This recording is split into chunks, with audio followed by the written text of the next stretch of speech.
Les rideaux sont tombés jeudi au forum sur l'énergie électrique. Plusieurs recommandations ont été formulées, notamment la mise en place d'une structure indépendante pour transporter l'électricité, la structuration de la Société nationale d'électricité, des recommandations qui seront présentées au président de la République.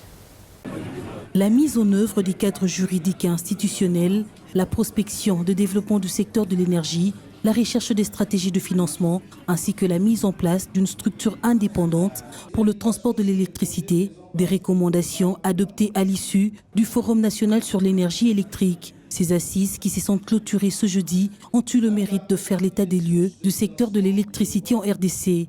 Peu de 500 participants, 27 intervenants ont pris part à ces assises de 3 jours organisées à Matadi dans le Congo central. Le gouvernement veillera à intégrer par avance dans ces tarifs la fiscalité s'y rapporte, selon qu'il s'agit des projets d'intérêt national, provincial ou local, de manière à revenir l'application de cette fiscalité après approbation de ces tarifs.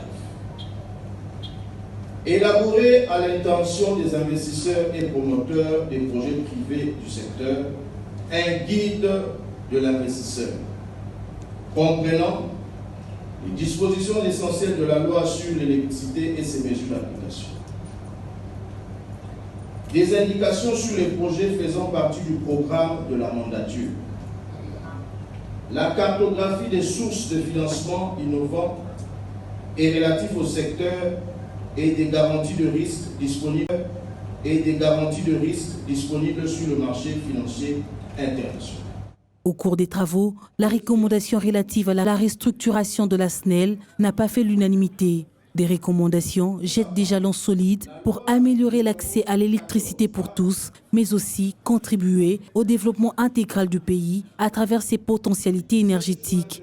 Pour ne pas rester lettre morte, elles seront présentées au chef de l'État en vue d'accélérer son application.